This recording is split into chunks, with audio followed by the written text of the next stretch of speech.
Right, thank you very much. And it was very nice to hear Nigel. And we didn't hear much of Andy there. He wanted to say something right at the end. But Andy, if you need to say something, just give me a shout and we'll slot it in somewhere. But yeah, Bill Keel was a really good He was one of the nicest guys we had in our EAA fold, and also a tremendous amount of expertise that came from these guys, and I think that it is being passed down, and I think that we were very lucky to know oaks like this. So thanks once again. Okay,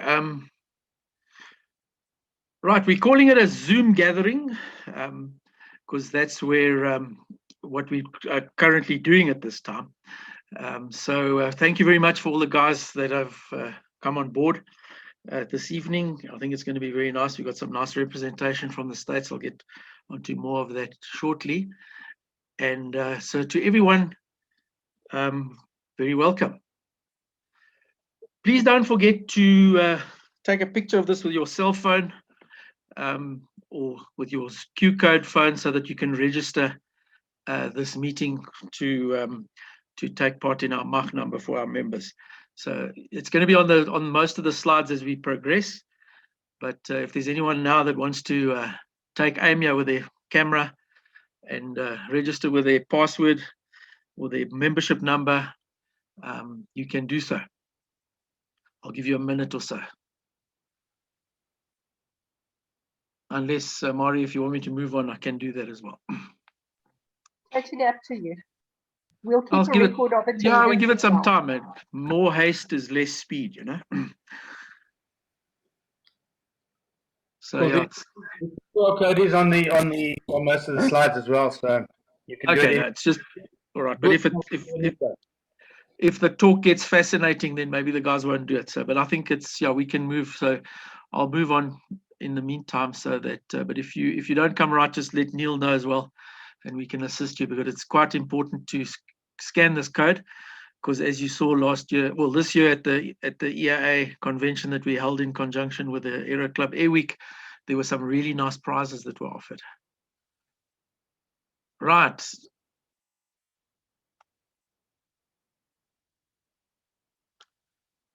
Here we have the mystery aircraft.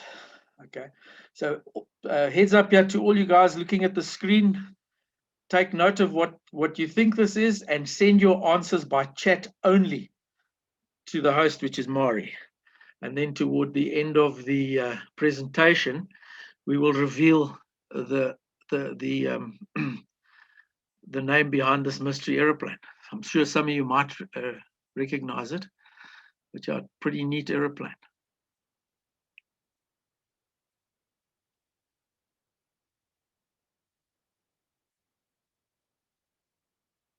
Okay, I don't have a list of the names of the new members, but I know there's quite a couple of new members that have joined in the last while. So just from myself as the national president of the EAA of South Africa, I'd like to just extend a formal welcome to the new members. It's so nice to see that we've got more members coming into the EAA fold. When I was at the Aero Club council meeting the other day, it looked like the EAA was doing pretty good in terms of membership, and I think it's testament to the interesting information and stuff that gets put onto over the internet here on these Zoom gatherings, and also where we can meet. It's just really an interesting environment to belong to, from a social environment to a technical environment. I think that through the Exco and also through Chapter 322, they make special effort to make sure that we keep our members focused and entertained. So yeah, just a very warm welcome once again to the new members. Okay, to the special guests, obviously from the EAA USA at 7 o'clock, we're going to see Charlie Becker. He's going to give us, he's the EAA USA, one of the directors there. And he will obviously give us some feedback with regard to Oshkosh, which is really nice. I think this technology makes provision for these type of things, which ordinarily we wouldn't be able to have done if we were at a human meeting as such. And he's going to be joined by Chris Henry, also from the United States, from the EAA. We also have another two folk from the US, Daniela McNally and Grant Crow. I'm not sure if they're online already, they're from EAA. A hearty South African winter welcome to you guys. I'm sure if you're there, you'll find it interesting as we progress. And then Gary Stevens from Sarasota also. So we've got quite a bit of USA representation, which is really neat. And I think that this is obviously going to be a thing in the future. And then obviously Craig Ritson, I think he's out of Rochester. We've seen Craig quite a lot on the meetings. So welcome, Craig, if you're there. Yeah, it's really nice to have you guys from our side here to take part in the EAA Chapter 322 meeting. We also, we're also going to be joined this evening by Shakil Sayed from the South African Civil Aviation Authority. Myself and Mari and Mark Klulo and our EXCO have been working with Shakil to make sure that our ARO is in place. We had an audit earlier back end of last month, 26th of July, we had an audit, interim audit, where we fared very well. So the ARO for the EAA 009 is intact for the rest of the year, and then we'll obviously renew it again next year for a further 12 months. And then also from our guys here, for Rob Jonkers, the chairman of the Aero Club. Welcome, Rob. I see you online. It's always nice to have you here. You also do a tremendous amount of work for us, as well as the recreational aviation fraternity. Thanks, Rob. And then if there's anyone else that I've missed, please feel very welcome to the meeting here this evening, and of course to all our current members. I see there's 52 people on our participant screen. Very welcome. Thank you. Here we go.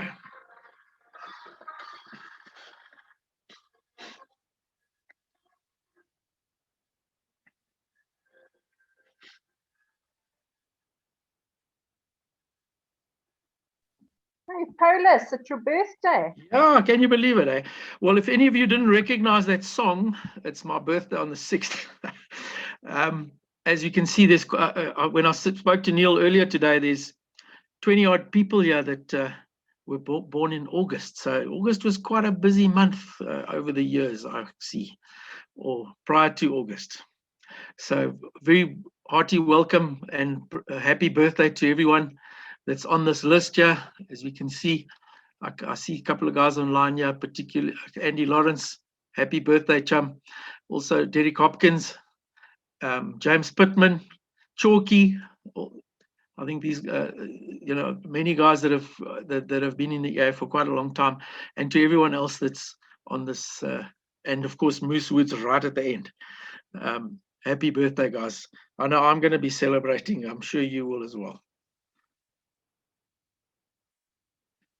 Okay, we move on to the previous minutes. These minutes were emailed to the members.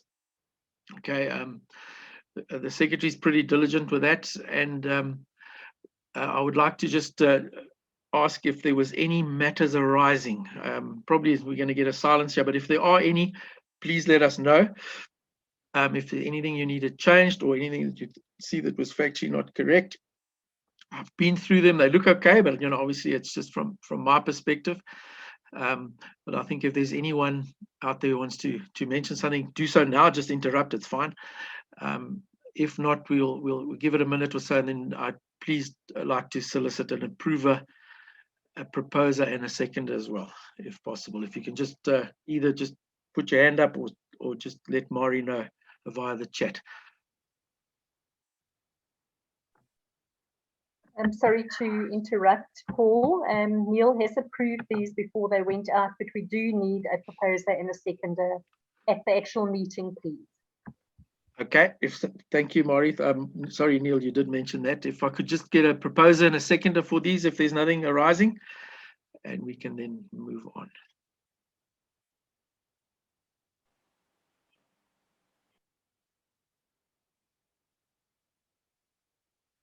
Did you get anything yet, Mari, on the chat? No, I would propose and second them, but I can't because I typed them. No, you can't. Sorry. Okay, Jeff, I'll propose them. Jeff. Jeff's proposing and seconder. Jeff? I'm listening out. Carl Jensen. Thank you. Thanks, Captain. Thank you very much. Thank you.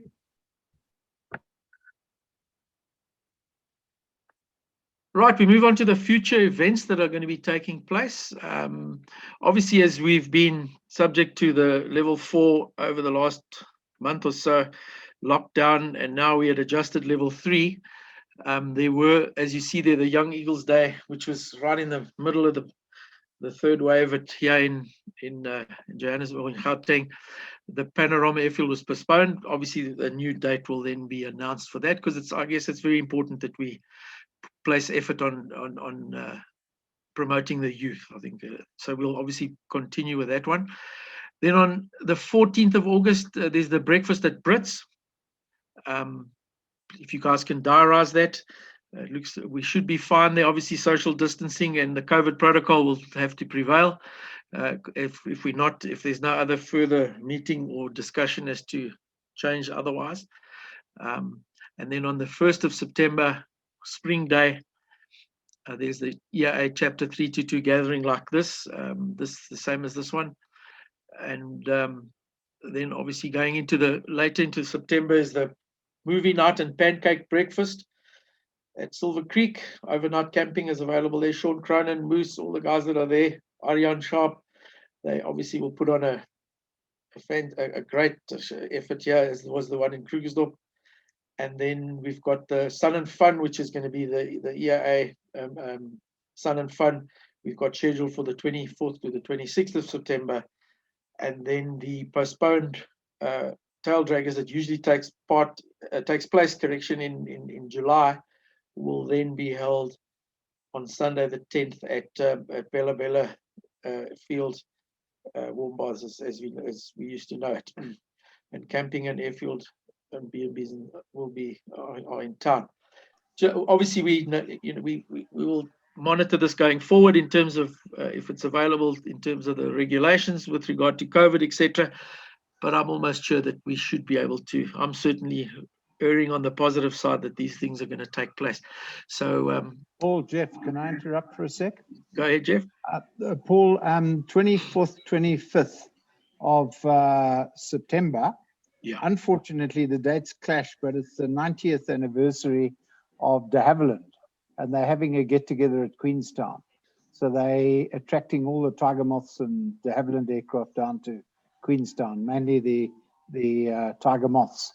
So it's unfortunate it clashes with that, but what the hell? Sorry, Jeff, you're right there. I saw that, but I just didn't click that this would clash. But obviously this was posted, so it would be unfair on quite a lot of the guys to just change it. So let's see how we pan out with this one. And okay. May I say something, please, Paul, Carl? Go ahead, Carl. That Kevin McCormack has just sent out a message. I've just posted it.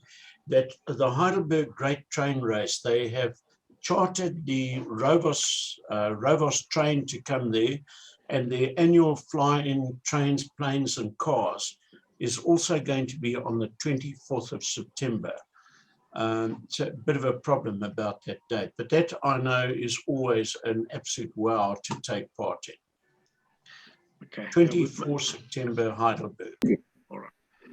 Paul, Nigel here. Nigel? Yeah, Paul, I just want to make a correction there. I see on the slide it's tail draggers is FAWM. That's not correct. It's FAWA. Thank you for that, Nigel. We'll change that. Thank you. Okay. Can I just say something there as well, Paul? Go ahead. I just got a message. The Brits breakfast is clashing with the Black Pan Benoni fly-in breakfast there. So maybe we'll just have a relook at that, but we'll let everyone know shortly. Yeah, that's great. Thanks, Neil. Yeah, obviously, with things opening up now, the guys are going in bullet to gate, So let's try and see if we can accommodate everyone. There's some interesting stuff coming down the wires here, so it'll be nice if we can. All right. Thank you. Okay, obviously we'll have a look at this again, but there's a nice snapshot of the Brits clubhouse for our folk that are far away. It's always a very good event. It's a nice breakfast, and the chin wagging is of the highest order. So I think it would be nice to be there. Then the movie night and pancake breakfast here. This is at Silver Creek, 17th and 18th. Just keep these in your diary so that we can make sure that everyone is apprised of it. And then the Tail Draggers at Bella Bella, Foxtrot Alpha, Whiskey Alpha, will take place at that time as we see it now.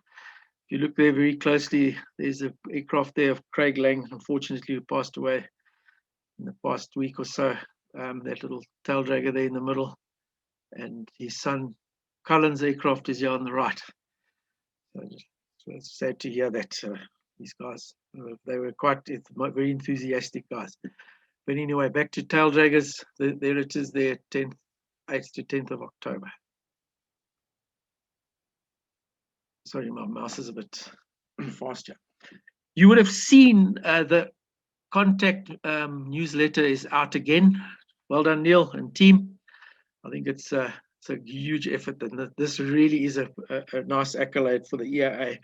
It's probably one of the nicest newsletters around, and I think that it really highlights what we do. Lots of good reading there. There's some interesting information there on frontline maintenance. Also, the Nicholson voyage, the youngster that matriculated at Pretoria Boys Eye. I think he was flying there before he did his end exam. Nice story there. And of course, obviously the Vanson, their very old aircraft that Frans Grotepas put together there, that article, very, very entertaining. And I think that there's also some interesting stuff on the ELF, so please read it. It's really worthwhile. Thanks, Neil, once again, and to all the contributors. And obviously there's a marketplace section there. Please advertise if you can, and let's just keep this thing at the level that it's at and take it even higher if we can. Right, we're going to hand over to Rob Brunt. We're going to I know Neil said maybe 5 minutes or so, Rob, but we're gonna hook up with Charlie at exactly 7. So you've got about 9 minutes there, if that'll help you. And your talk's always very interesting, and I think this scud running is going to be very good. So okay, thanks a lot. Can everybody hear me? Yes, we can. Okay, great. Yes, so, yes, yeah, I just want to find out about Cole Jensen. Does he wants to show a video? Will that come afterwards? Okay, you can share the screen, and I'll just share it again when you're done. Okay, so I'll start off with my talk, and I think at the end, Cole just wants to show us a short video of something. Okay, all right, so just hang on. I just want to quickly share my screen here. Sorry, Mr. Chairman, can I just butt in here for a second? Please do. It's Mark Clulo speaking. Good evening, hello, all. Just a quick follow-up on that EAA322 student pilot bursary that was in Contact magazine. It's just we'll need a vote by the members or approval by the members for us to proceed with this bursary. So I think just over to the floor if there are any objections.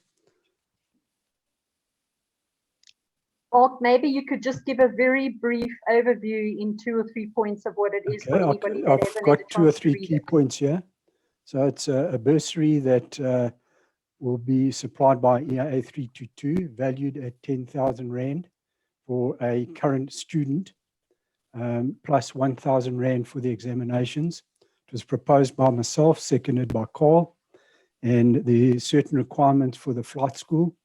The most important is that the flight school must be a member, either the owner or the instructor must be a member of 322. The student doesn't have to be a member.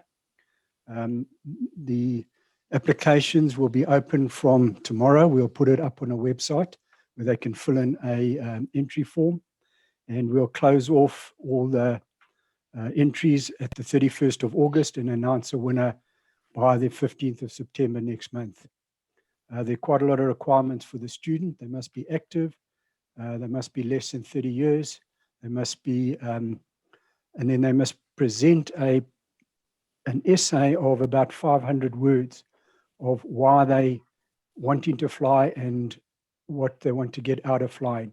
And based on that, we will then try and pick the best candidate.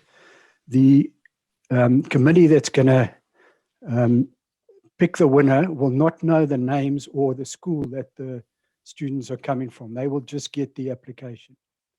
And they, based on that, they will pick a winner, and then the money will be given to the school, and then it will be used for the students' training. So in a nutshell, that is it. Are there any objections?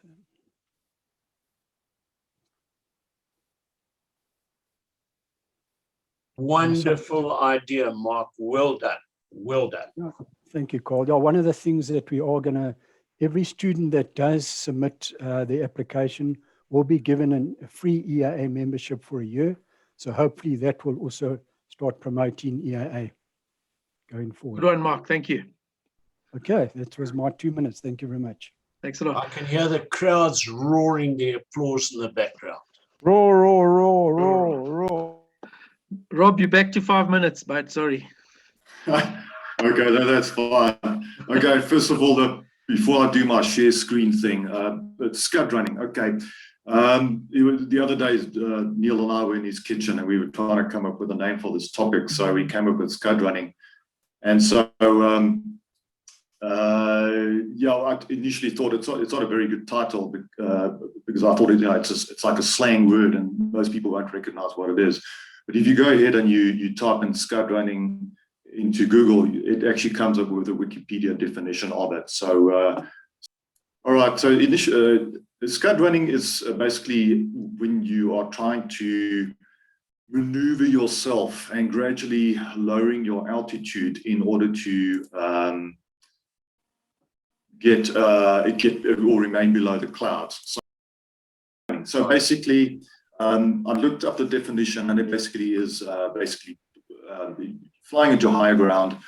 You're trying to remain below the clouds, and yeah, eventually you end up in a situation where you get sandwiched in between clouds and high ground. And it was going to be a very short PowerPoint anyway, because this topic has been discussed for so many decades, and so much work has been done to try and educate pilots how to avoid situations like this. And yet every single year we lose pilots unnecessarily to scud running. So I think most folks sort of have an idea what it's all about. And the thing is, if you ended up in a situation, you mustn't end up in a situation where you're doing scud running. So very briefly, if one goes into the AIP and you look up the definition as to how do you remain in VFR flight? First of all, you're not supposed to be flying above 3/8 of cloud. 3/8 is about a quarter of the whole sky around you is covered in cloud, and you're not supposed to be above that. Low level flying is usually as seen by CIA, is not below 500 foot. Furthermore, if you are traveling en route and you are outside of a controlled airspace, you're not supposed to be. I believe you have at least 1.5 kilometers of visibility, and then remain clear of cloud. Now, I'm quite alarmed by that minimum visibility, 1.5 kilometers of visibility that you require should you be flying at any stage below 1,000 foot above the ground. I think one should change it to at least 5 kilometers of visibility anytime you're flying in a kind of a scud running scenario. So to cut a long story short, one should actually not end up in a situation like that. It is very tempting, and I was going to show you quite a few pictures of what scud running looks like, and it is very tempting to try and maneuver yourself through the valleys and just above the crests of mountains and so on and so forth, just below the clouds. But try and avoid a situation like that, and it all really boils down to a lack of planning. In PPL level training, one is taught navigation-wise to have enough fuel to reach your destination plus 45 minutes. But I don't think much emphasis is put into en-route alternates. If you're flying a navigational route of, say, for an hour and a half, take out the map and look at what is available en route. Because should you reach a place where the escarpment is coming up, or the ground is rising, or the clouds are lowering, and you are sandwiched between the ground and the low cloud, I think by pre-planning and having en-route alternate airfields that you can go to will lessen the load. It will make a decision-making process easier for you to decide to then rather divert to an alternate airfield. And with the advent of modern technology, your cell phone and Airbnb and all that kind of stuff, there should be no excuse to divert even to an airstrip and spend a night at some place, or at least spend the time in some hotel or Airbnb place just for a couple of hours until the weather improves, and then you continue on your journey. So what is the point? If you want to go and kill yourself, then go and scud run. If you want to live and survive until the next day, avoid it. And as soon as the cloud becomes too low, or you're getting yourself into a situation where you are actually engaging in this scud running activity, well, then it's probably too late. So sorry for that disaster of a safety chat. But anyway, I see it's around 2 minutes past 7. So maybe we can elaborate on that further in the next meeting. Okay. Thanks, Rob. Thanks. Thank you very much. I think, yeah, sage advice there. No worries with the presentation. I see we've got our 2 gentlemen from the EAA in the USA that's joined us. I can see the pic there. If we can, the screen has been shared there. So to Charlie Becker, very welcome to our Chapter 322 meeting here in South Africa. Thank you so much for joining us. And I think it's Chris that's with you there. Over to you guys. Thank you so much. Okay, so I'm Charlie Becker, Director of Chapters for EAA. I also oversee our home built programs. And just, we're going to give you a quick whirlwind tour of AirVenture 2021. I only saw about a fraction of it, so I've invited my friend Chris along, who's also on staff here, because he's got a different vantage point. He does a lot of theater in the wood stuff. I pretty much was welded to the home built area and the chapters area, so I didn't get a chance to see half of what I'm probably going to share today, and that's the wonderful part of AirVenture. I will say we really missed having you guys over here. You know, we had a really solid crowd, but really small turnout of international visitors. And although that's not a huge number of people, it really takes away from the flavor of the event. So we are looking forward to seeing you guys back next year. Now with me today is Chris Henry, and I'm just trying to get this thing to work. Chris, I don't know who's with you in this one, but you're in the blue shirt like you are today. Exactly. I hope you washed it. I did. I think I did. Yeah. I'm Chris Henry. I'm the museum programs coordinator here, and that's in the photo you're seeing. That's me with my friend Alex Schedule, who's the gunner on the AC-130 gunship that came in. So that's me and him with his AC-130. And that was, of course, one of the featured aircraft this year at Oshkosh. So we'll talk a little bit about what we're going to see here and what you all can look forward to next year as well. All right. So one thing I wanted to share with you, because I know a lot, when you guys come over, you tent camp in Camp Scholler. And one of the things we did a lot of this year was add this purple matting to the roadways to try, when we get our inevitable downpour sometime during the week, that we don't end up, you know, with gridlock in Camp Scholler with the Class A motorhomes getting stuck and all that stuff. You can kind of see in the close-up, it's kind of this plastic stuff. And although I was expecting the grass to hold up better, it did stabilize the ground a lot. So we had a lot less issues after our Wednesday night storm and our, what was the other day? Saturday pre-convention, we had a big storm too, with some water. Yeah. And it definitely helped. And I would imagine we'll start expanding that more. But it's really helpful when you're walking around in Camp Scholler, because you're not going to get stuck in those really super wet areas as much. We started the week off with our chapter leaders corn roast on Sunday night. It was great. Sean Crosgrove from the Salt Lake City area had donated a nice Weber grill for use at the chapter leaders chapters pavilion. So that worked out great. Of course, we did breakfast there every day, different chapter cooking breakfast. So if you're over here next year, we added, it's always pancake, sausage, coffee, juice, and we added eggs this year to make that even better. So I don't know if you guys cook at your campsite, Neil, but you can always walk over here and get something different for breakfast, starting the Saturday pre-convention all the way to the Saturday of convention. Now, one thing we added, Neil, was that you? Sorry. Well, go ahead. I like that matting you're putting down there, because we've had a lot of mud around in the past, and great, we'll join you for breakfast next year for sure. Yeah, put it on the list. We serve about 500 breakfasts there each day, and I would imagine that'll grow. So one of the things we introduced was just these directional signs, like, you know, we threw out there only about a month before convention, and we just had a wonderful turnout of signage from all of our chapters. It ended up being really cool, a lot of uniqueness. So you're going to have to bring a sign over next year for your chapter and put it up in front of the Blue Barn. We actually had to add 2 more posts because we got so many submissions. Great. And I've then got ready, Charlie. Yeah, And go I think ahead. it's 8,000. I've got a sign we made for our tree the one time, and I think it's 8,900 miles to chapter 322. Yeah, so the big question was it statute or nautical when they were putting these things up? Not everybody was clear, but anyway, it turned out really fun, and it really added some flavor to our Blue Barn, which is the home of Chapters and Young Eagles.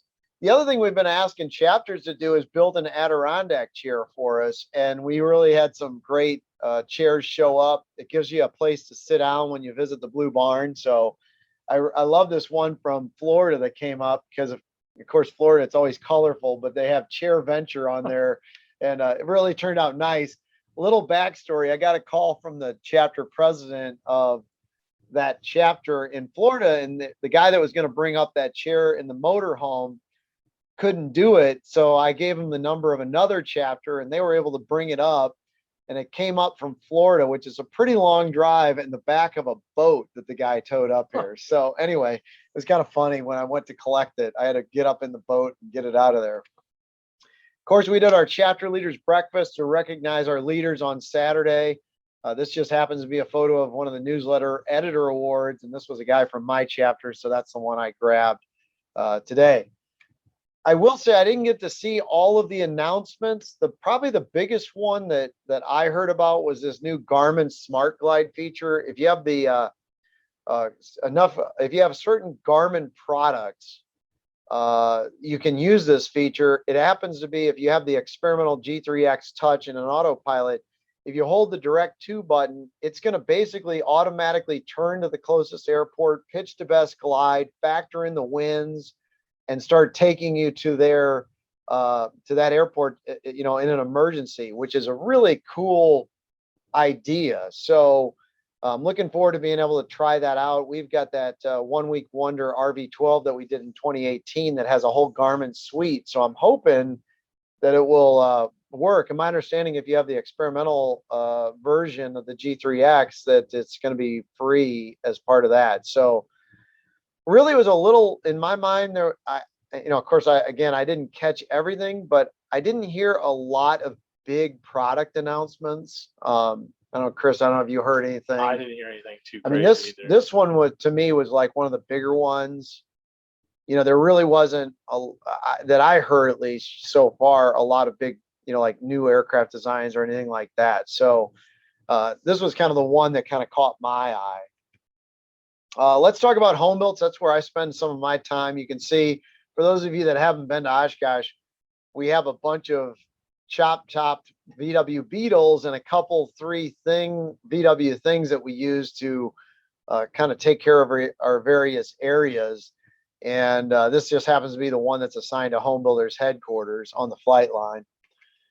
Now, right out of the gate, on Monday, this was the What's New at Vans Forum at 8:30 a.m. on a Monday. Of course, we have over 500 educational programs going on during the week in the forums area, and like another 500 in different vendor areas and things like that. So you literally could get a PhD in just what you learn at Oshkosh if you wanted to spend your week at the educational forums. But Vans announced that they are working on the RV-15. It is going to be a high wing aircraft. It's going to be a bush plane. And that was about all they would say.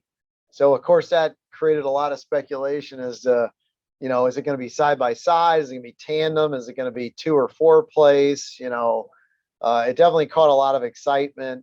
But so far, all they said that they're working hard on it, and that's about as much as they'd say.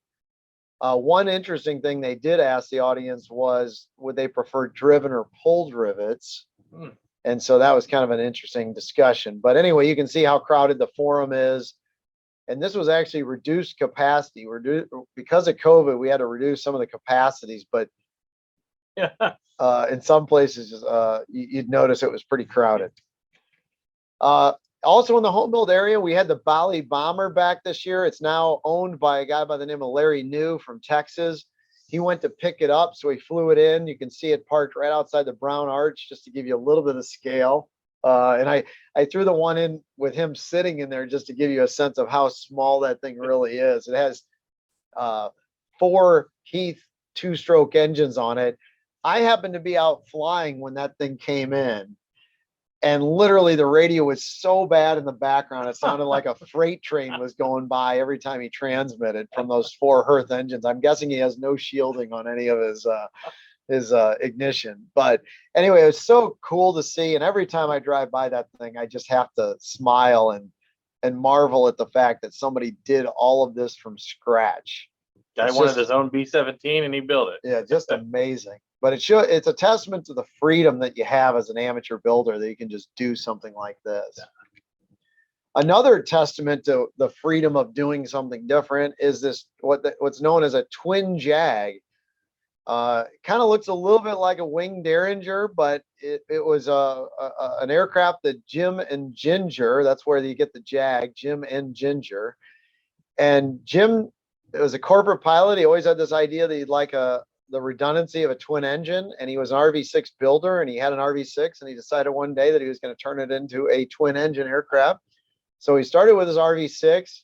I believe it's an RV9 tail section, and I think he used the nose wheel off of an RV10 and put this together.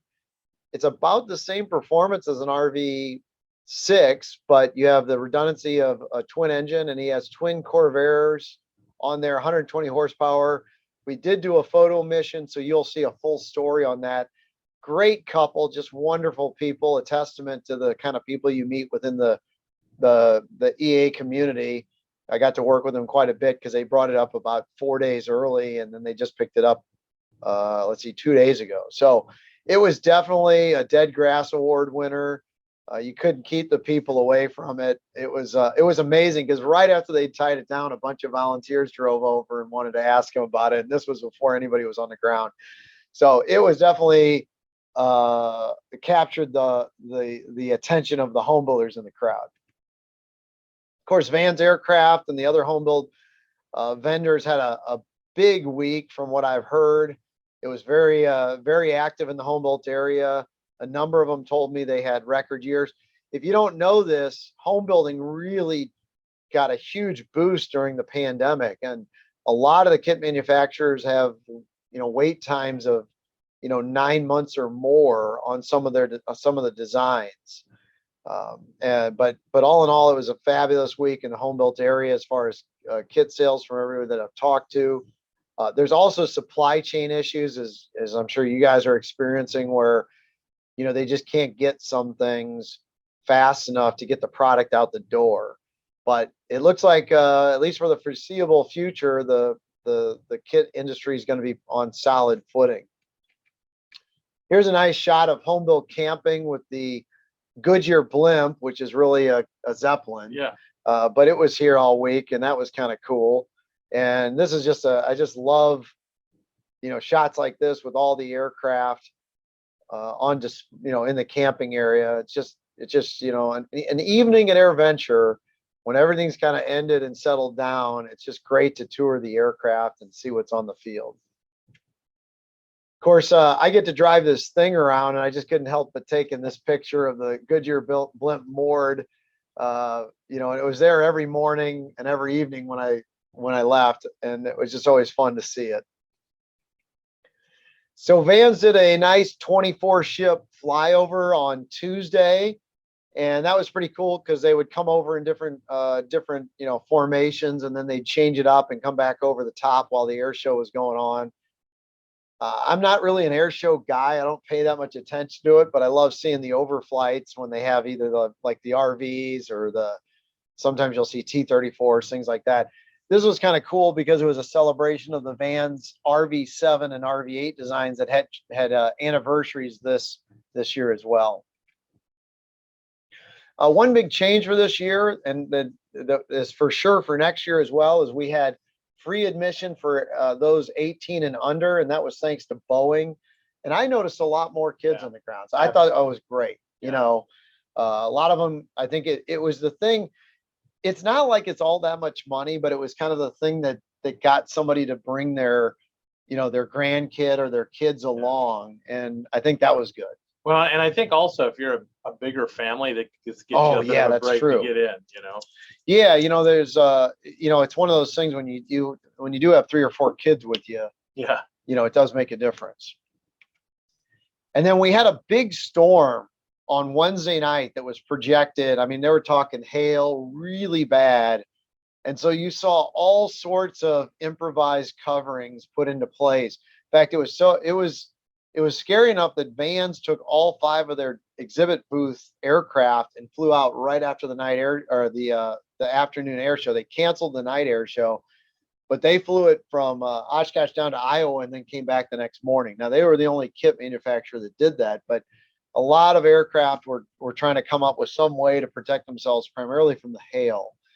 Now, as it turns out, and this is not uncommon, we did not get the brunt of the storm, but we like Ripon got hit pretty bad. So it was not far away, but the lake tends to provide us some protection from a lot of storms that are headed straight at us. And, you know, Chris, I don't know if you were around much, but my understanding is we had about 1,200 people get a free night at the museum. They did. One of my favorite story of that is we had people seek shelter in the museum and they spent the night in the museum.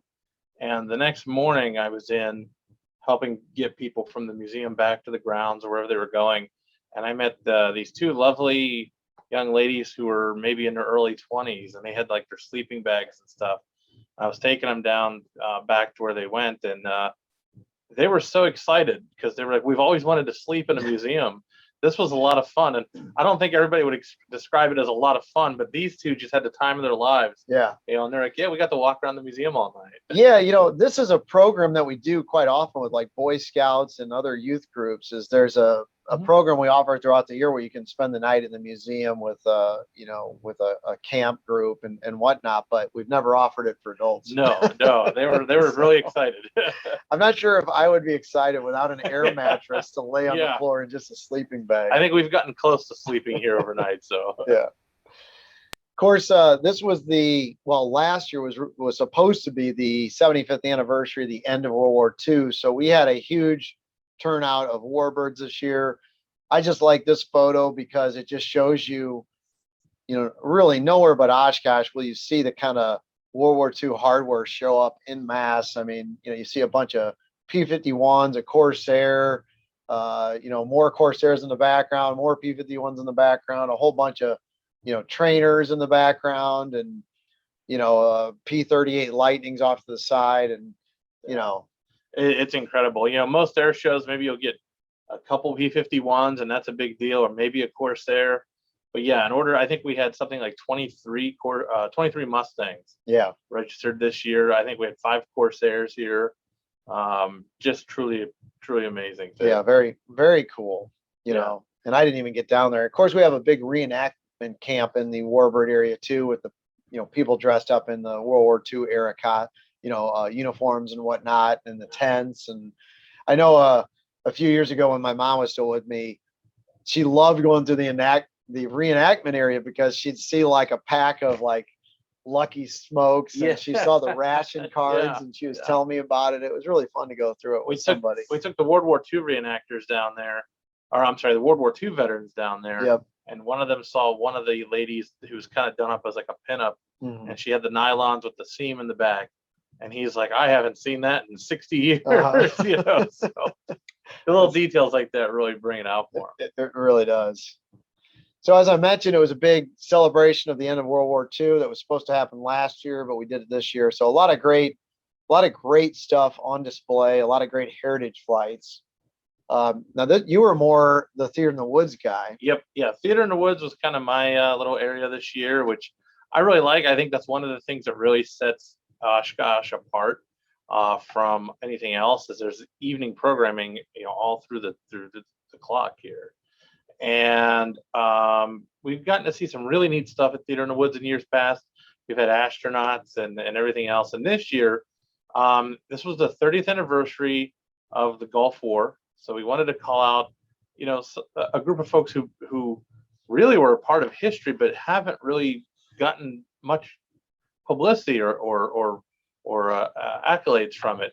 So on stage, we had the gentleman who actually flew the opening night of the Gulf War. We had the exact MH-53 crew that led the first Apache helicopters, and then we had the F-117 pilots as well.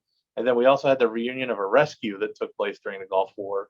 It was the first combat rescue since Vietnam, and it involved a downed Tomcat pilot being rescued by the MH-53, and then supported by two A-10s that were out. And what was really neat is that the day that this happened, the A-10's call signs out there that were flying were Sandy 5.7 and Sandy 5.8, and that's a direct sort of lineage to the Sky Raiders that flew during Vietnam, and they were called Sandys. So it truly was a rescue effort that really was sort of has its heritage in Vietnam. So this is the first time these people had. So a couple of different things. First off, this is the first time they'd ever been all back together, the entire crew, and then it's the first time they've ever been in a room together. The A-10 guys never met the helicopter guys before, and vice versa. So it was a really special evening. Very cool.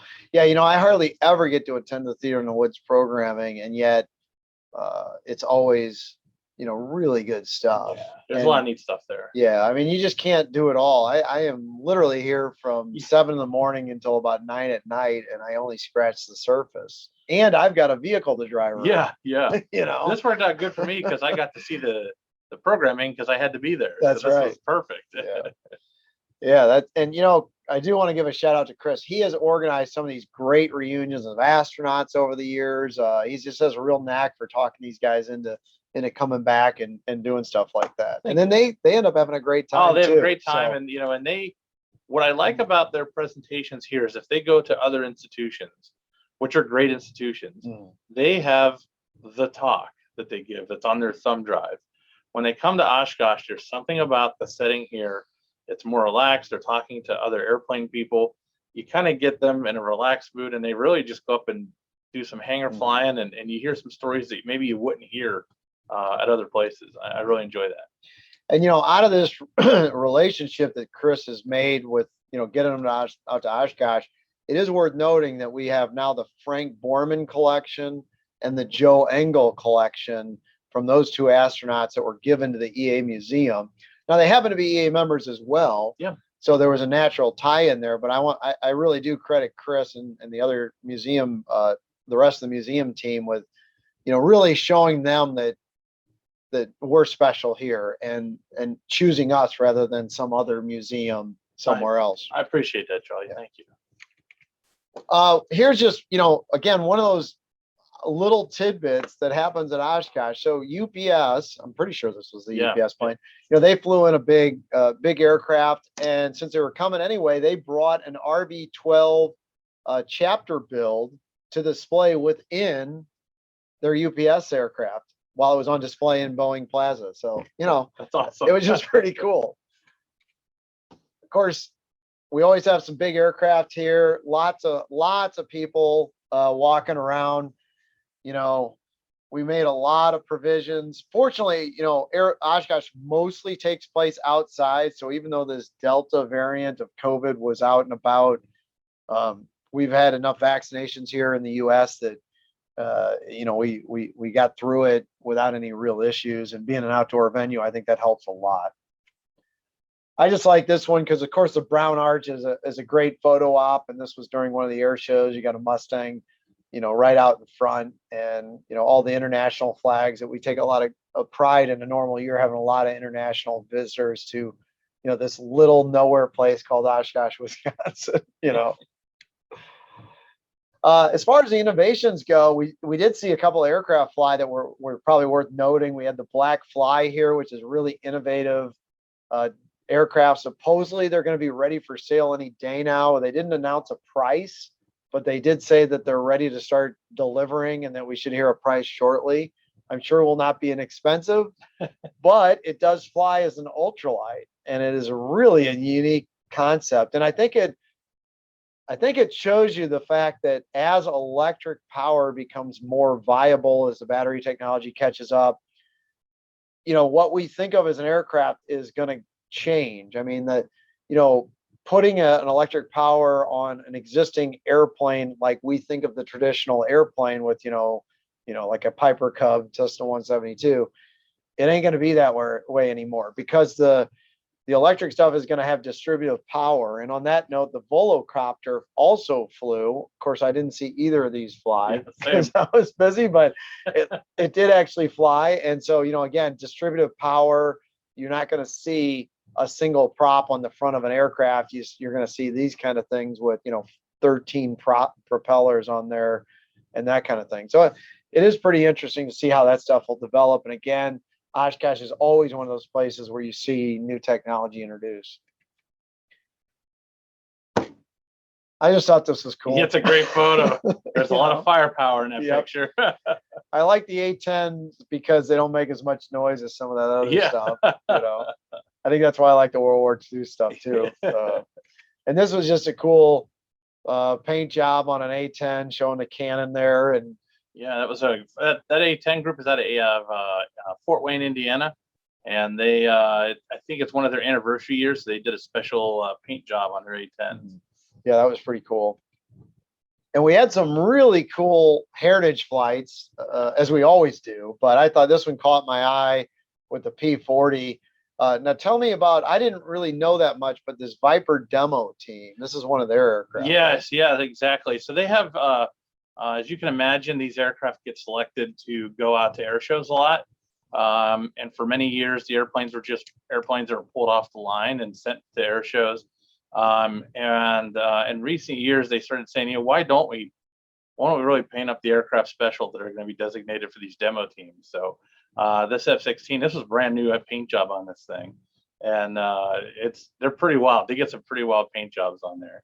And then of course it's in formation with the Curtiss P-40 Warhawk, of course made famous by the Flying Tigers. So I love the I don't want to say odd, but you're used to seeing the heritage flight, and you're used to kind of seeing like some Mustangs, maybe a Sabre, and this year, we put some really, I've never seen a P-40 in the heritage flight before. It was pretty cool. Exactly. That's what we've seen the Mustangs a lot, probably because it was one of the faster ones, and you're asking a lot to fly along with a World War II era piston powered fighter. So a funny story on that is a buddy of mine flew the A-10 in the heritage flight. And he said, the A-10 is not fast. And he said the biggest insult he ever had was he was in a heritage flight and there was an F-86 Sabre with him. And as they're flying along, he could see the speed brakes come out on the Sabre. They had to slow down for the A-10. And he said that really put him at his attitude in check that day. I grabbed this one because I thought it was another cool heritage flight, something that I hadn't seen with, Corsairs. Yep. Yeah, absolutely. And the Navy and Marine Corps version of the heritage flight is called the Legacy Flight, Tailhook Legacy Flight. And again, I mean, what's neat about that is you have two aircraft with a big history. Corsair started in World War II, served all the way through the end of Korea, almost into Vietnam, only to be replaced by the Sky Raider. And now you've got the Hornets that are really doing the same thing. You think about how old the F-18 is. It's an older airframe. I mean, so it's kind of two legacy airframes together. Another shot of that Viper paint scheme on there. That's wild. Just don't scratch it, because then you got to figure out how to paint it. Now, I want to say that we might have heard a sonic boom. So I had it. I had it confirmed. He broke the sound barrier. Okay. Yeah, I believe it was unintentional. It was a humid day. He was supposed to do a 0.9 Mach point pass, and whoops. Yeah. So I was in theater in the woods, and it knocked stuff off the wall down there. Yeah. Yeah. It was cool though. And the crowd didn't mind. I heard a lot of people cheering from the crowd. So we also kind of did this humanitarian kind of theme as part of the Boeing Plaza aircraft, and that was pretty cool. A lot of people wanted to see the Orbis Flying Eye Hospital. That was very, very neat. It was a salute and to show the world, how aviation is still utilized as for portable hospital, help places in need, coming in. So I thought that was pretty neat. I don't know if you had any stories out of that one. The only thing I'll say is I never thought I'd see a DC-8 fly. I mean, I was born in '80, so by the time I really was aware of, some of these old airliners, it was the early '90s, and to see a DC-8 out and about flying around was pretty cool. Same with the DC-10, really. I mean, yeah. Of course, here's a Sea Fury. I threw this one in because I actually saw that thing take off on, I think, like Tuesday when it left after the show. So that was like my one air show aircraft that I got to see 2 days after the show ended. It's a beautiful airplane. Oh yeah, I love that thing. Yep, absolutely. And why don't you tell us a little bit about our new exhibit? I mean, we actually unveiled it last year, but with everything going on, not a lot of people got to really see it yet. Absolutely. Our Eagle hangar was primarily dedicated to World War II aviation, and we're looking to change that a little bit. We're always going to honor our World War II veterans, but we want to be more inclusive to honor military aviation as a whole in that section of the museum. So we have some World War I aircraft that are displayed in there. We have some stuff from obviously World War II in Korea, but we really didn't have anything from Vietnam. We had no airframe to represent Vietnam. We're not strictly a military museum. I mean, we have military aircraft, so we couldn't just line the ramp with F4s and stuff like that. We wanted to make sure whatever this was going to have a signature spot in the museum so that the Vietnam vets would be included. So we went after a Huey, and I think the Huey is probably the most symbolic aircraft of the conflict of Vietnam. Ours is a 4-tour combat vet. It was a gunship, and we do now have all the weapons hung on it and everything. But it's displayed wearing its original paint scheme that it did fly with in Vietnam. So we're really proud of that. And we didn't just plop it on the floor. We have a really cool interactive exhibit around it. Hopefully next year when you all are here, you get a chance to check it out, or if you come in the off season. But we're really proud to have this aircraft. When you go up to it and you look at it, it's restored, but it's not over restored. So when you go up to it, you can actually see the patches in the skin where bullet holes were just patched in the field. So it's quite an honor to have that aircraft here with us. Yeah, I will point out that Chris did a really nice webinar on kind of the backstory on this one. So if you're looking for something to watch, ea.org/webinars. It's in the archive for EA members. It's really good talk that you did, and thank you. Really do a deep dive into it too, which you just can't do in a quick. Oh yeah, like exactly. This. But new stuff in the museum. We also have the Joe Engel exhibit, and since 2019, what else is new? So one thing I want to talk about on a Joe Engel exhibit, why I think it's so cool and fitting that it's here, is Joe Engel's career started out as a home builder.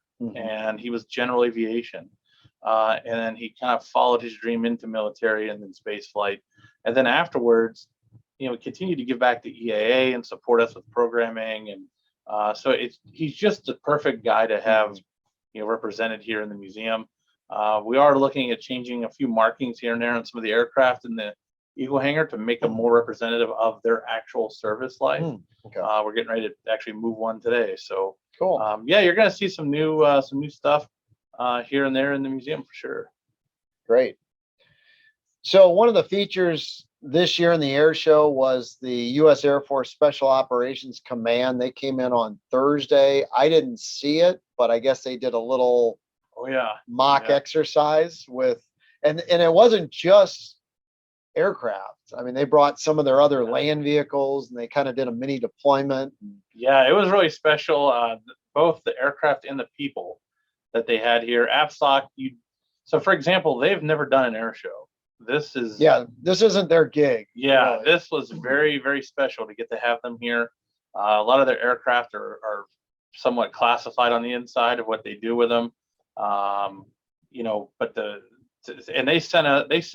they came in force. They came with literally General Slife, their CO, Colonel Allison Black, who's the assistant chief wing officer there. And by the way, her nickname is Angel of Death. She was a gunner on the AC-130. She was the first female to do it. So that she earned the nickname from the enemy as that. But to see these aircraft and then to pull out the full-out demos that they did, where they didn't just come here and land. I mean, in the next slide here, you'll see they did a full-out refueling demo. I thought that was really cool. Yeah, and on the last night of the night air show, they actually shot the flares off out of AC-130 made this big angel sort of in the sky. I mean, it was pretty cool to have them here. And then the more you learned about the people who were actually here, a lot of them are real legends in the military aviation world. I mean, there were some people that had earned silver stars that were here on the ground. So really, really cool to have them here. Yeah, it was it was neat. That whole thing, the parts that I saw of it, it wasn't much, but I really enjoyed it. Yeah. So we also had the Luftwaffe here. Yeah. But I didn't really get to see the airplane. I did get to see it just driving by it, sort of like, wow, there it goes. Yeah. But yeah, I didn't even know that was coming. Like Yeah. I that was off my radar. So Yeah, they actually train in Arizona. okay. So that there is a bit of a connection. And then of course the night air show, the Very the fireworks, EC-130, the wall of fire. You know, if you haven't seen that, it's a very good It's fantastic. fireworks show and a great way to end the pretty much end the week. Of course, we didn't have the Wednesday night one, but that got moved to Thursday night, and then we had the Saturday night. And if you haven't seen the grounds from the air, this is what it looks like. Let me get the of course I don't use the drawing tool on here a lot, but let me just see if there's something I can use here. Try this one. So for those of you that are unfamiliar, this area here is pretty much all camping. And then we added a lot of parking down here to the south with new ground and with ground that we picked up from the rented from the airport. Of course, aircraft parking starts up here and goes all the way around here and goes all the way down here and all the way down here. So it is a lot of aircraft parking. The other thing, while I got an aerial up here, I just want to show you, is it this field? I think it's this field, or is it this field? So we have some ground down here, and it might be this ground right here, but we just recently acquired a connector that we're going to shift the ultralight area down and make a longer runway, grass runway. It'll be like 2,000 feet long. That's probably coming. I don't think it'll be ready by next year, but I think by 2023, it's probably going to be in operation. Wow. That'll allow us to bring in more vintage aircraft that have like tail skids. Also, we're kind of hoping to be able to do some year-round stuff with the like kids, maybe a glider camp out of there. So we'll see where that goes. But didn't talk about the ultralight strip. It's right here. And there was a lot of stuff going on in the Fun Fly Zone. I don't have any photos from there. They did, in the evening, they have this thing called Twilight Flight Fest, which is a lot of fun. The Soul guys come out and they demo, how these crazy short takeoff and landing stuff. So that was pretty fun too. A lot of good feedback on that one. Okay. Now I gotta figure out. Well, I got to figure out how to turn this drawing tool off. How do I do it? This? Yeah. I don't know. Okay. Yeah. All right. And of course, it's always a big deal to win our highest coveted award, and that's the Lindy, which we offer gold, silver, and bronze. And I just happened to have a photo. I took this of Darwin Berry on Monday when he was getting ready to leave. This RV7 is amazing. You see inside the cockpit, he did a ton of custom work in there. He did a lot of carbon fiber. On the canopy skirt, he was showing me where he added a layer of carbon fiber and then painted over it. And then the shadowing of his name is the carbon fiber where he like removed it. I mean, it was just, the detail is just amazing. And that's pretty typical of all your Lindy winners. And of course, it wouldn't be Oshkosh without volunteers. This just happens to be my group photo of all our volunteers at Home Builders headquarters. We have at least 5,000 volunteers that help out every year. I had people from this group got here as early as July 4th and stayed through the end of convention and left on Monday. So we just can't. I mean, Chris and I are blessed. We get to be here and get a salary and live here all year round, and we get to enjoy the Wisconsin winters.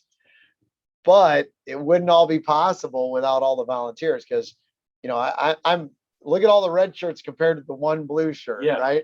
you know, it's very symbolic. Yeah, and that's just one of my volunteer groups. You know, in the home built area, I've got workshops, I've got forums, and all the Blue Chapter volunteers, the Young Eagle volunteers, and all that stuff. So it wouldn't be possible without all those dedicated volunteers.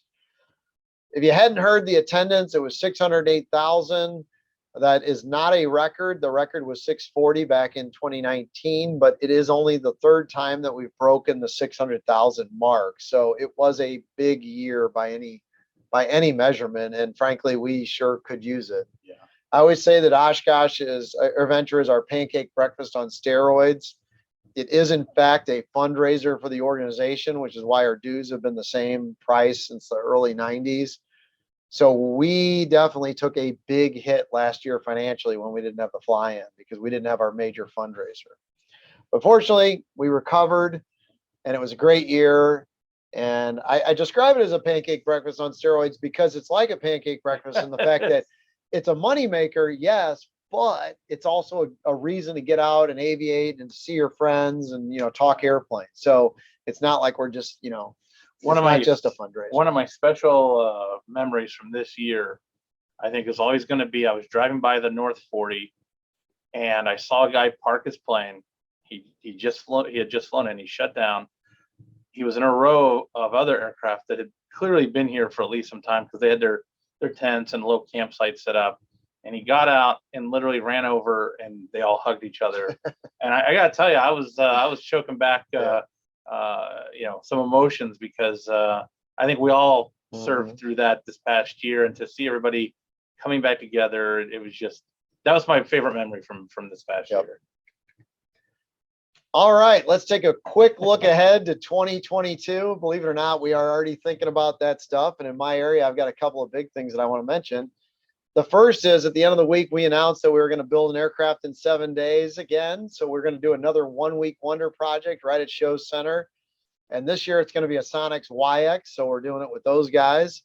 And that will be a lot of fun, a lot of work, but it will give a lot of people the awareness of building their own aircraft, because so many of the people who attend come through that main gate, and they're not necessarily an EA member, or even if they are an EA member, they've never really seriously thought about building their own aircraft. Yeah. So this kind of opens their eyes to the advancements in technology, the ease of construction, and the fact that you really can get these things done in an accelerated time frame. The other thing is, next year will be the 50th anniversary of the largest kit manufacturers in the world, and that is Vans Aircraft. So I am thinking we will have a record turnout of RVs, and that in fact will drive a record turnout of home builds across the board. So it's going to be a big year, and I'm already looking forward to it. I can imagine that we might do like big formation flyovers like we did this year, but maybe even larger. There's going to be some cool stuff related to that. Absolutely. All right. Well, hopefully that didn't last too long. It actually went a little longer than I thought it would. We didn't exactly practice this because we're still packing up yesterday. We're still putting planes away and running on fumes. Yeah, but we'd be happy to answer any questions if anybody wants to ask any. Riveting stuff. Absolutely riveting. Thank you. Yeah. Well done. Yeah. Great. Charlie, I was watching a YouTube video of that sound barrier thing at Oshkosh, and I said to my family, it's actually just a pretend sound barrier thing on the PA system. Somebody was saying that they thought it was that we had set off pyrotechnics at the time that they went by, but I can guarantee you it was the aircraft. Yeah. Cool. I'm going to look forward to going back and telling them. Great. And what about a 50 ship RV formation next year? Well, I don't know. I'm not the air show guy. I've already talked to Vans about that idea. I don't know what our limitations are around. Fortunately, a lot of the Vans guys have their fast card, so they are qualified. But I don't know. I don't know if it'll be 150 ship or if it'll be like 225 ships or something like that. But yeah, we're already talking about doing that, and I would imagine that'll that'll happen probably like, probably 3 days instead of 1, that kind of thing. And I was talking to him also about maybe, in fact, I need to mention this, Chris, so I might as well do it live on the presentation. Is, we've got the RV1 hanging, and we were talking about getting that down and getting one of every RV model. They had the RV5 here a few years ago, so they said they might be open to bringing that back and having them all on display down in the home built area right across from their booth. So we might do something like that too. That's cool. That's very cool. Charlie, there was a lot of stuff on YouTube and Chris about the scrapping, and that really caught my fancy. Can you tell us a bit about it and how I saw you interviewing Mike, was it? No, I don't know. I didn't. It wasn't me. No, I did see Scrappy did get a reserve grand champion award. That much I know. I never actually saw it except for the pictures at the awards dinner. So I never got a chance to see it. You got to understand that. Well, number one, I drive that VW, so I can't go into the core area with it. So it was parked in front of the Garmin booth. So I never really got a chance to see it. I got to drive by it and see it, and the craftsmanship was gorgeous on it. I heard great things about it. Yeah, but I didn't. That was as close as I got to it. So it was one of those things that, if like, there it is right there, I want to see that, but I got to go do this first, and then. Now, I do know that I had to loan Garmin our 1 week wonder RV12 with the Garmin panel for the first couple of days because he was supposed to be here, and it was like, it really came down to the wire for him to finish that and get it out here. So that much I do know. I'm very happy to see that you've got slightly upmarket vehicles, but what's happened to Red One? So Red One is Paul's VW. And I'm a little embarrassed to say, I don't know if it was so this year we also celebrated Paul's 100th birthday. Mm-hmm. And I'll be honest, I don't know if it was in Forum Building 7 like it was in 2019 or not. I thought they put it out at his property. We do the house tour. And for the most part, that vehicle's retired out of respect for Paul. So it's been kept in running order, but nobody drives it. It'd be like trying to drive Richard Petty's. I drove it. Did you really? Just for gee whiz. Forum 7, I got to drive it there and back. Yeah. So. Just for gee whiz, that I bought a little red truck, and for a birthday, or my wife had the license plate Red One because I kept on raving about it, and I'm very proud of it. That's awesome. Great stuff. So Red One is definitely still around and preserved. So,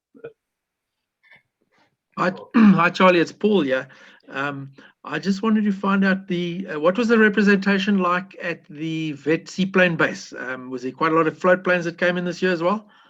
So I've worked at EAA for 21 years, and I've been to the seaplane base for one time for 1 hour. And it was awesome.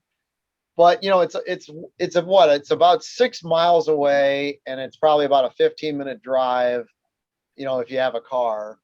So I just never get over there. So I don't know. I didn't get over there this year, but I heard it was a big turnout. I did see some pictures of your standard, the de Havilland Beaver on floats. There was I saw like a Grumman Mallard or something like that over there. Yeah. So. It looks like they had a pretty good turnout over there. I did see they actually had an icon over there. Oh, did they really? Yeah. I didn't see that. Yeah, I don't know. I don't know if it was factory or if it was somebody else. Wow. So. Well, there you go. Thank you. Charlie, it looks like you and me have the same kind of Oshkosh experience. Yeah. I love working at EAA, but you don't get to plan your own schedule to do what you like to do. So for you guys, little side note, I go down to Sun and Fun, and I camp with some friends of mine, and I don't work at EAA for that very reason, because I get to then just kick around and talk airplanes and that's awesome and all that stuff. I will say that some people in Oshkosh are saying that the beer sales were down this year because the South Africans weren't here. I don't know if there's any truth to that or not. They still had some left over, yeah.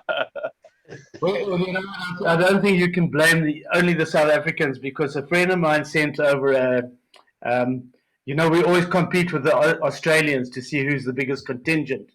And happy to say we thrashed them this year. There were 7 South Africans and there were 4 Australians. So, but yeah, but percentage. I hope the 4 Australians didn't outdrink the 7 South Africans. Yeah, we're gonna start an international war here. Yeah.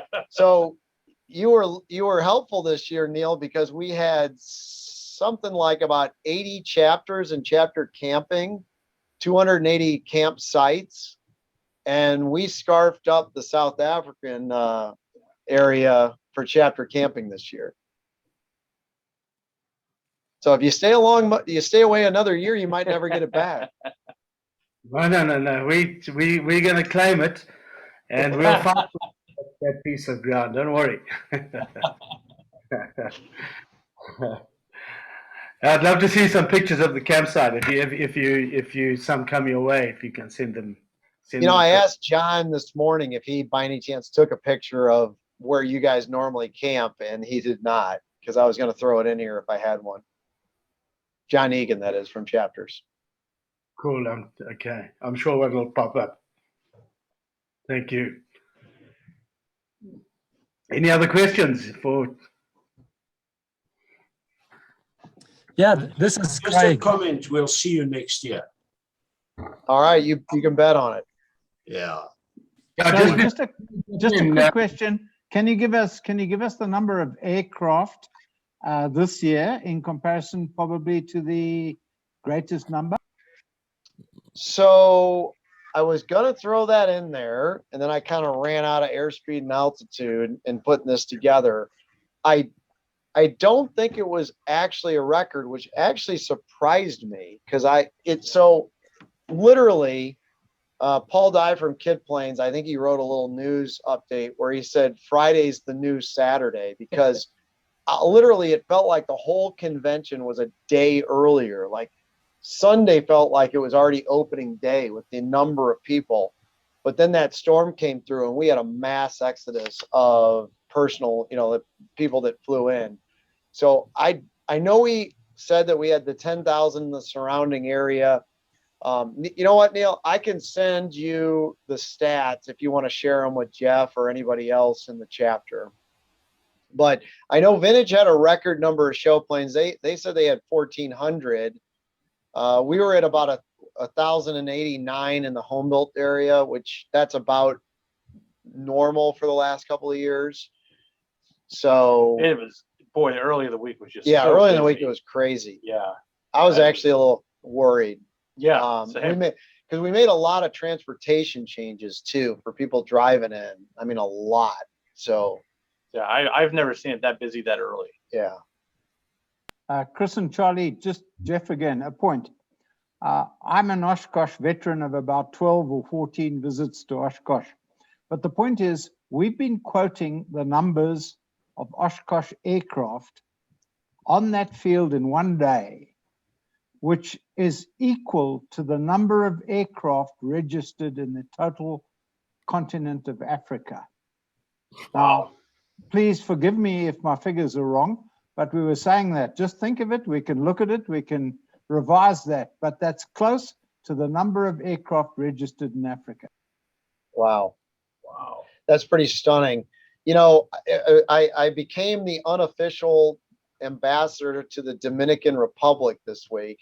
They had a guy, Oscar, that flew a Lancer over with a whole contingent, and they made me meet all of. They have a booth on display, and they have they had all their brass. The gal that runs ATC over there was over, and some other guy. And anyway, they were doing a presentation that I sat in on, and I think they said they had 330 aircraft or something. I don't know if that was Dominican. There was also a guy from Guatemala. One of them said they had 330 private aircraft or something. Now those places are a little smaller than Africa, but still, it does wake you up here. We kind of take for granted that you're going to get this huge turnout of aircraft. Yeah. And it was something like even in the United States, I think they said we have 24, 25% of the United States propeller-driven fleet that week is here in Oshkosh Yeah, or something yeah. like that. I know the insurers get really nervous when that storm is coming. Yeah, they this were way. real Yeah, worried on Wednesday. yeah. Well, I'm sure. Craig, you wanted to say something? Charlie, it's Craig, the one-armed banded Earl friend. I know you. Yeah, Are you in South Africa or are you just tuning into this? No, I'm an honorary member, and actually Earl presented to this group last month, which was cool. Good, So- good. So last in 19, I ended up on the southern part of the airport, and I see you've opened it up more. Are there showers down there? There are, we are upgrading that area, but I won't say it's like overnight upgrades, you know. We keep trying to add more to the south end. And I'm a little curious, Craig, how'd you end up, was that because of was that because of weather that you ended up down there or what? Yeah, you had that temporary parking area, and I had to move because I wanted to be able to get out. Okay, And got it. actually, Neil jumped in the plane. They wouldn't let us taxi there. We had to go and fly the whole Tonga, the whole route, which was fun. Okay. Yeah. Oh, I should mention they did change the arrival fairly significantly for aircraft as well this year. So there are transition points that they've introduced rather than just flying to Ripon and then basically heading in. There's now transition points that the FAA can institute that kind of stretch out further to the west, all the way out to kind of the, I think this Endeavor Bridge, which is right on the border of Wisconsin and Minnesota. Yeah, it's out there a ways. And we did have to use that transition. And it's just a way of stringing out the aircraft more so that there's less of a, hairball right at Ripon of people trying to merge together and get in line. So generally, I heard pretty good stuff about that. Although somebody did mention that we need we need like the ATIS, we need like a repeater because you couldn't pick the ATIS up when you were all the way out to the west end of those transition points. So, Craig, I just want to say something about the showers down that area. I don't think you were listening to Charlie. They had showers on Saturday night and they had showers on Wednesday night. right. Yeah, but my tent is waterproof. I will mention that Sling was supposed to have a high wing here, but it did not make it. And then the only other aircraft that I know, it wasn't finished, but Javron is introducing a 4-seat Super Cub variant. So that'll probably be finished in here next year. Yeah, Charlie, just on the Sling, they were supposed to fly two high wings across. Yep. They've got they're both 4-seater airplanes. The one is a tail dragger, and the other one is a high wing, which you can switch like the Glass Star. But they were going to fly both in the nose wheel configuration. Beautiful airplanes. I'm going to send you a picture of them, and really lovely looking plane and flying good. Yeah, I just got a note from Michael saying that. I guess everybody got that. That basically, because of COVID, some of the places along the way would have made it impossible to get here. Charlie, it is almost impossible for us to move out of the country at the moment with the virus. So, it's really with great regret that we couldn't be there this year. But we'll be there next year. We're coming back. I think there was a general that said that we'll be back. Or was that a film star? Well, I was helped taking down signage, and we've got all these COVID signs, and I'm like, man, I sure hope we don't have to mess with this next year. Yeah, same here. Because like we did have to cancel like the lifetime member dinner. We had to cancel the Young Eagles banquet because those are like 700,000-800,000 people kind of events. My home builders dinner, I had to limit it by a good 120 or so over what we'd normally do. So really looking forward to getting away from that. Yeah, same here. Can't wait. Cool. Well, we're looking forward to being back, Charlie. We're thinking positive. All right. Awesome. Well, probably like 360 days or so. Yeah. Oh man, I need a break first. I started planning yesterday, so give me something to do. Right, there you go. Charlie and Chris, thank you so much. I think I speak on behalf of every single one of our South Africans that were on, and the other guys in the States that are South African connected. We just want to thank you guys so much. This was really one of the nicest presentations I've seen. It really conjures up the energy for the guys to come to Oshkosh next year, and I'm sure there's going to be quite a lot of South Africans there. So Neil's going to have his work cut out for him along with his team. And it's going to be, I think it was fantastic to see what actually did happen in the USA over the last week or so. So well done to you guys. You always do a sterling job. We're really proud of you, and it's really good to be EAA members. Well, thank you. And we can't wait to see you guys next year. That sounds like a plan. I'm coming out there to see y'all. You're more than welcome. We'll welcome you, as Cole says, like the flowers in spring. Awesome. Thanks for having me. Thanks, guys. Yeah. All right. Thank you. I'm going to sign off. Yes. Thank you very much. You're welcome.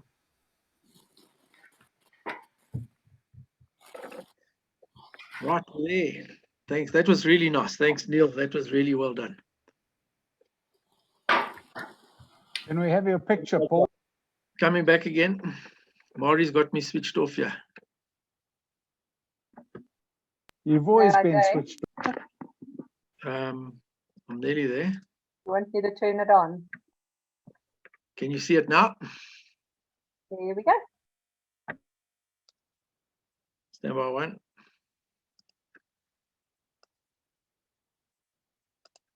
Can everyone see the screen? Yeah. Yes, we can. Okay. Mark, I think this was your cue here earlier that to talk about that bursary that you put together. I think we've covered that already, but I think that there is quite a nice article in Contact, and I'm sure quite a few guys have seen it already. But I think that the gist of the bursary has been detailed quite nicely in the Contact newsletter. So I think if that's okay, Mark, if you want to comment any more, you've got a gap here if you need to do that. Okay, yeah, thanks, Paul. Yeah, let's give it a full go, and depending on what the response is, we'll see what happens going forward. So thank you to EAA322 for allowing us to go ahead with this. Great stuff. Thanks, Mark. Don't forget, if you haven't captured the Mach Q code yet, on the next couple of slides, you can still do it. Right, now we're going to move on to another event report back from the captain himself. As you can see him there, very comfortable with the microphone. Carl, is your mic on there? Oh, yeah. All right. Okay. Right. I will just quickly, somebody else is sharing. I need Mari must sort that out, please. Yeah, let me stop. No, you should be able to just share. Okay, there, I can do it now. I just stopped my side, Carl, so you should be fine. Right. Slideshow from the beginning.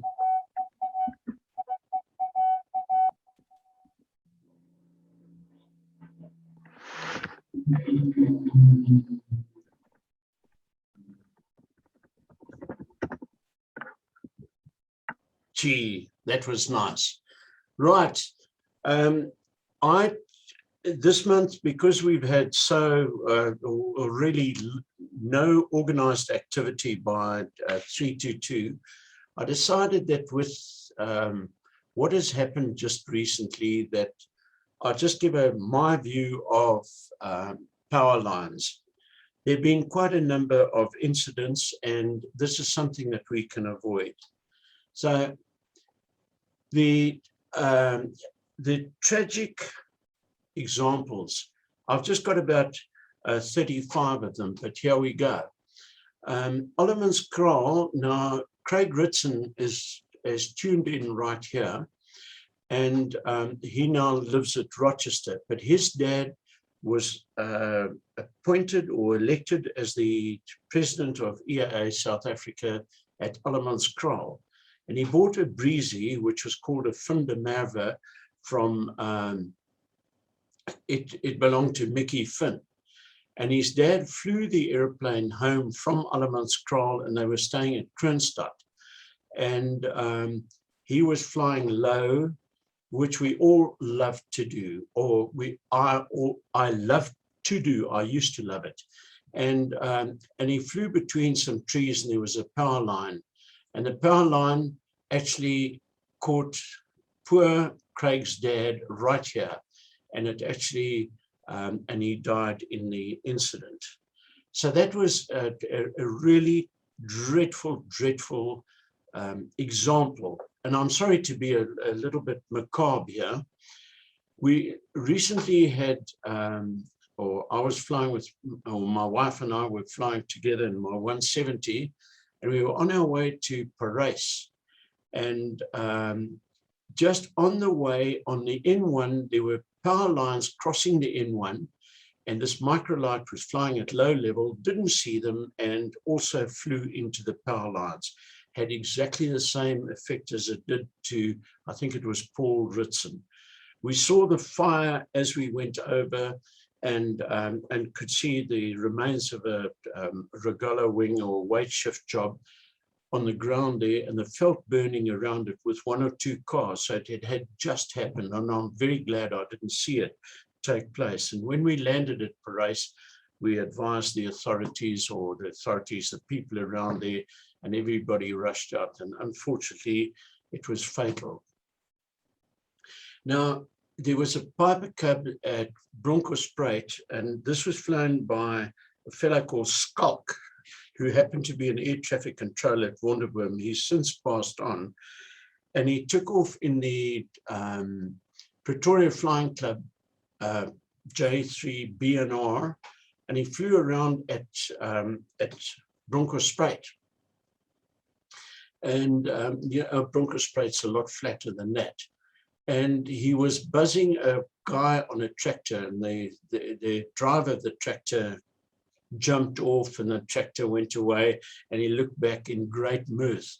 And he flew through telephone lines. Now, you can't even see the telephone lines in this high resolution picture. And he was banking, and the wire, he severed the wires, and there were just 2 little wires from a low-level farm line, and it caught around the wing, around the strut, and the airplane did half a lap, and it crashed. And from then on, he was known as Control Line Barnard. And of course, the Cub was very badly damaged, and it was rebuilt, power lines once again. Now, we know, or a lot of you know, about the zipline incident near Sun City. This was the Gaddens, and Peter was flying a voluntary anti-poaching survey in Pilanesberg, and the zip line, he was aware of the zip line, but it was when he returned after the session with his wife on board. And they were flying into the sun, and he didn't see the zip line. So there you can see the zip line at the top of the screen, and the airplane flew into it, and the 2 of them were stuck in there for, he and his wife, for 5 hours. And you can see the big rescue effort down at the base here. And the airplane floated like a flag outside a curry eater's place in Natal, designating that there was somebody available for marriage. This was an absolute wonder and a miracle because of the people that were involved in rescuing. And Pete is now, of course, called Zipline Pete, and his wife were rescued. It took them, they were there for 5 hours, hanging on this, and there was 1 bolt that was holding the airplane on the zip line. Anyway, they were rescued, and it took them 40 minutes to winch them back to the anchor point of the zip line. Now, the serious thing about that is that Peter Gadden, who is a professional pilot and a wonderful chap and so aware of his surroundings, and he had just omitted or his memory, and he'd probably tired from the 3.5 hours or whatever he'd done in the anti-poaching patrol, and probably, I know those patrols are very emotional when you see the bad things down there. Anyway, once again, it was a wire. This time, fortunately, it was not a power line. Now, Craig and Cullen Lang, as Paul Lestrucci said earlier on, that this was the most recent one, which happened about a weekend ago, and they flew into power lines in the airplanes that were shown at the Wonderboom, sorry, not at the Warmbars, the tail draggers. It was the bobber with the, people called it the draatkar, and the yellow cub as well. So that was father and son. They flew into power lines down a valley. And the dad flew into the power lines, as I understand, as reported by Cullen, and he was in formation just slightly lower than his dad, and his dad flew into the power line, and the airplane cartwheeled, it crashed, it was burnt, and it was burning.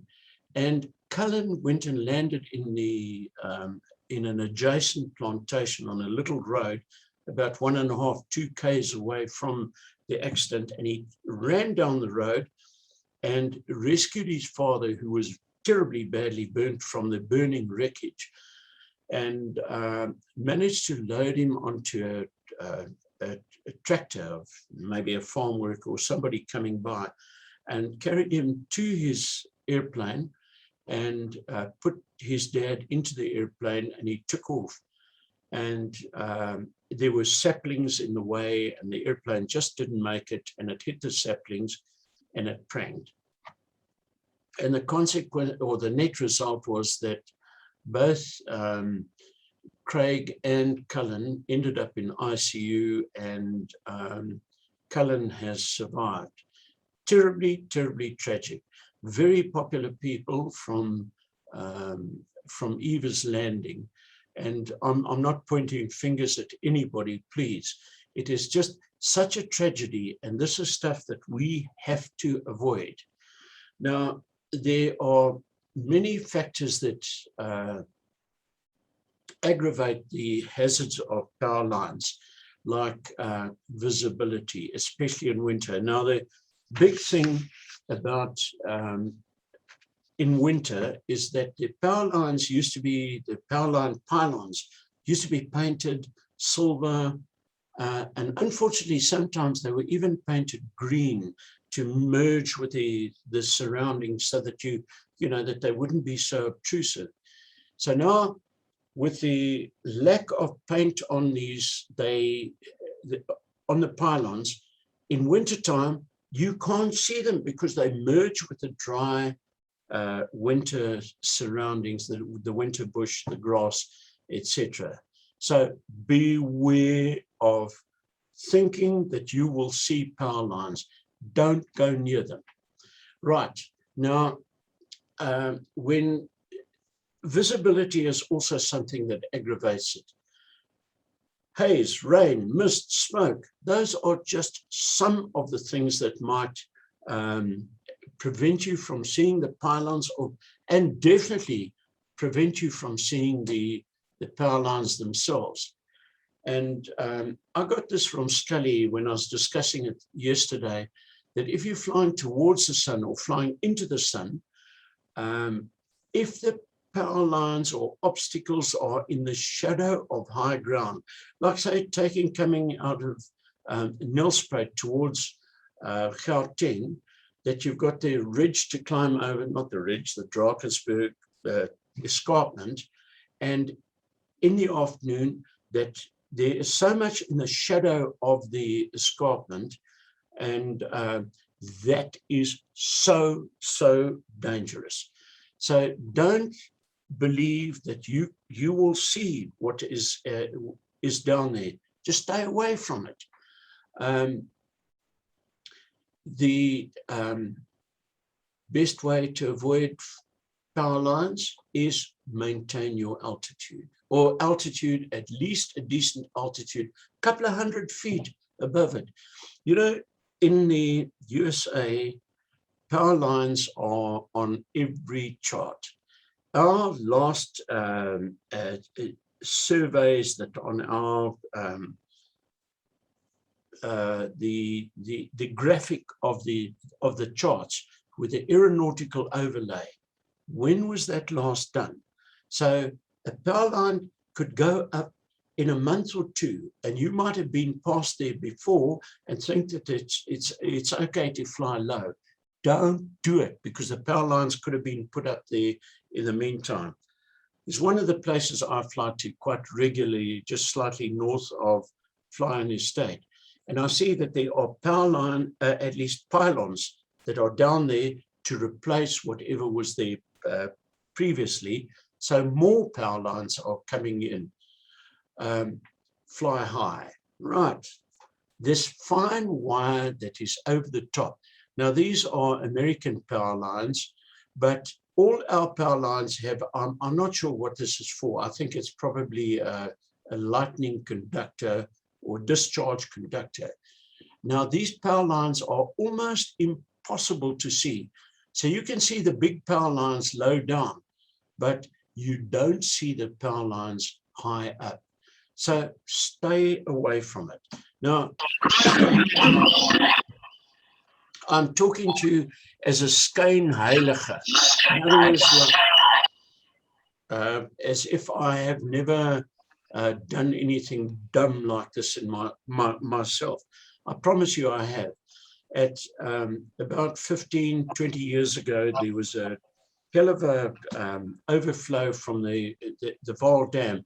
All these sluices were open and it was gushing out over here.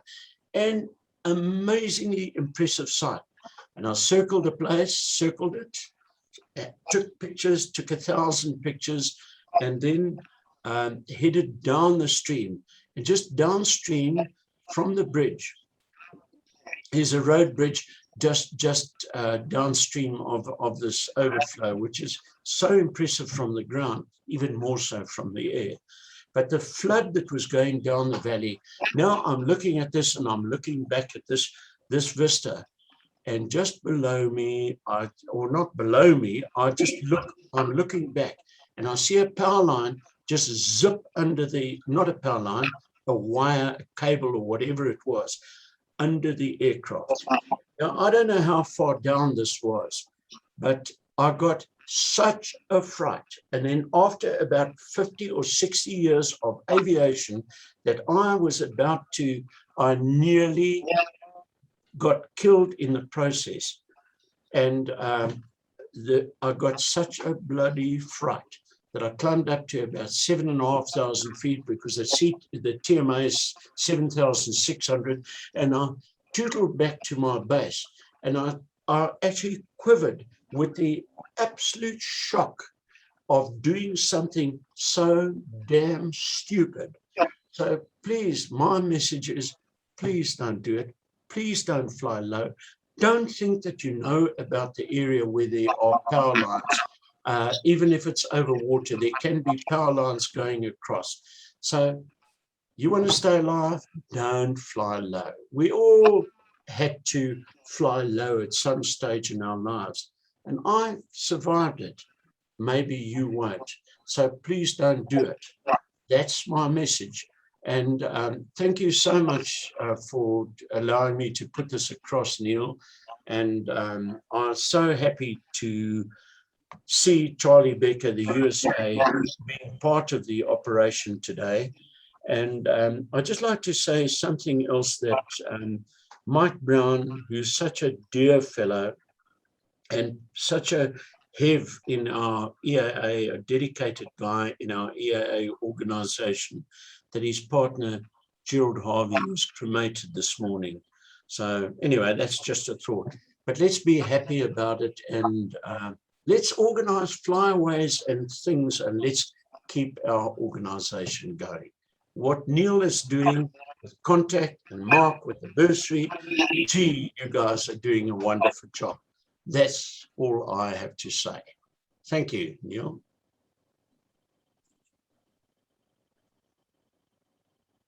Thanks, Carl. Very good. Go, Paul. Yeah, I just want to as you say there, Carl, that was sage advice there. It's, flying is inherently very safe. It's just very unforgiving if we are careless. I think that sums it up quite well. Mari, if you can share my screen. We can share. Right, here we are. Well, here we are with this mystery airplane. I have sent the answers to Neil, and I think the only person that actually guessed it 100% correct, Neil, is Pete Lestucci. And then, of course, Carl did message to say Jag. But if you're looking for Jag RV6 twin, I think Pete Lestucci was the closest. Ah, well done, Pete. Yeah. Brother. I think it had to be RV6 twin. We've got a couple of RV7s there. But RV6 twin is the correct answer. Thank you. Well done, Pete. Oh, there you go. I actually couldn't work it out until and then I looked at the canopy and I thought, gee, that's quite novel. And then when Charlie showed it on his presentation there, you could see it, yeah. But that was great. Thanks a lot, Phil, and well done, Peter, once again. Cool. Thanks, guys. Right, yeah, we've I think come to the end of our 322 meeting. It's been a really very interesting and very well put together meeting. I think that I'm sure everyone really enjoyed this here this evening. I see there's still a lot of participants online. From my side, thanks again, Neil, for letting me do this. And also just a final reminder, we'll just leave this on the screen here for you to scan the code if you haven't already done so. So as you can see there, the next gatherings on Wednesday, the 1st of September. I'm sure we can look forward to a very action-packed and informative 322 meeting once again. And certainly from my side, thank you very much and have a good evening, and go safe and mask up and wash up and all that good stuff. Hopefully we'll out of this in the next couple of weeks or so. Thank you. Well done, Paulus. Thanks, Well done. Thanks, Paulus, for hosting that. And guys, please scan that code, because I do anticipate another trip to Oshkosh for 2023.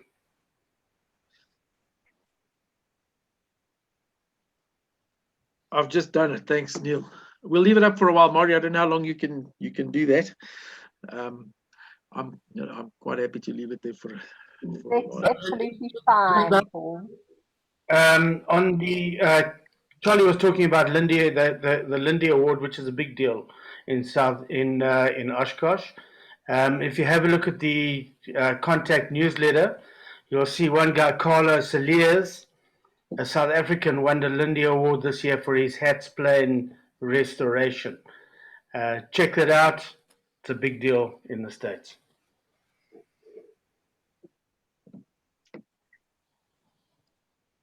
Thanks, Neil. Cheers, Happy. Very successful. Wonderful, Neil. Thanks so much. Thanks, Paul. Thank you, Paul. Thank you, Carl, for your presentation. That was great as well. And everyone else who presented, thank you.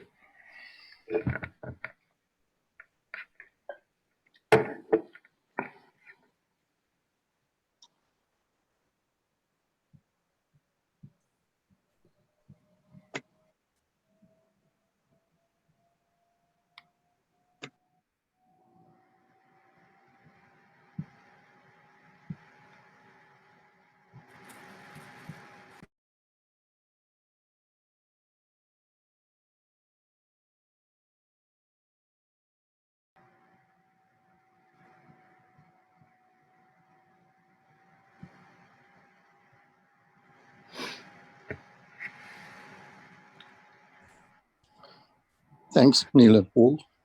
It was a very interesting evening. Thanks, Andre, for joining. Thank you. Thanks, Neil. That was great. Cheers, Mike. Also didn't have to set up all that sound equipment and pull it down at the end of the evening now.